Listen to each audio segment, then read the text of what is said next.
They are the building blocks of flab, the payback for cheesecake, the bloated little sacks of grease that make more of us, more than we can fit into our pants. Fat cells. Scientists used to think that fat cells were pretty much just an oily storage compartment, but over the past couple of decades or so, research has shown that fat cells are little chemical factories, and that body fat is potent stuff, a highly active tissue that secretes hormones and other substances with profound and oftentimes harmful effects on metabolism, weight, and overall health. In more recent years, biologists have begun calling fat an endocrine organ, comparing it to glands such as the thyroid and pituitary, both of which also release hormones straight into the bloodstream. But unlike those other glands, fat has a seemingly infinite capacity to make more of it. Too much body fat acts like a poison, spewing out substances that contribute to diabetes, heart disease, high blood pressure, stroke, and other illnesses, including several different types of cancers. We all have different numbers of fat cells. Our first set of fat cells is formed when we are a fetus in our mother's third trimester of pregnancy. Our second set of fat cells is formed at the onset of puberty when the hormones estrogen and testosterone kick in. It is during puberty that the differences in fat distribution between men and women begin to take form, and the number of fat cells is usually determined by the time we reach young adulthood. Once numbers are determined, they are never reduced. When we, quote, lose weight, what happens is that we burn fat stored within our cells, and the amount of fat in the cells decrease, and the fat cells simply shrink in volume.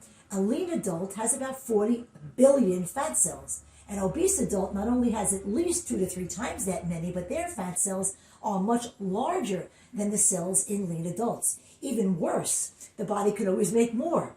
Through severe and prolonged obesity, when all present fat cells are filled to capacity, new fat cells can continue to be created to provide additional storage. A severely obese individual can have as many as 300 billion fat cells.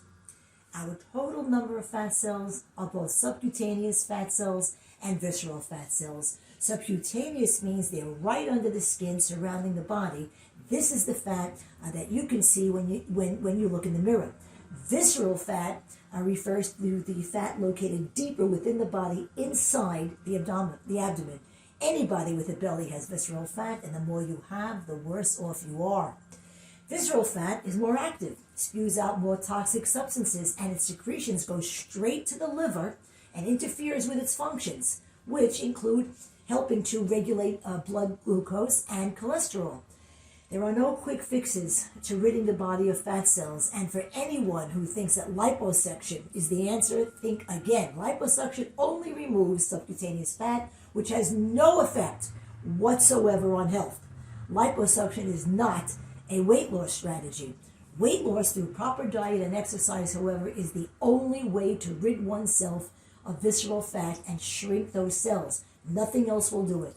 This will almost always result in significant changes in blood pressure, cholesterol, and insulin resistance.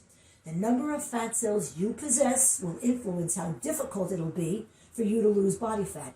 But no matter how many fat cells we have, we all have the physical potential to reduce our body fat. For some people, especially those with very large numbers of fat cells, it may just take more time.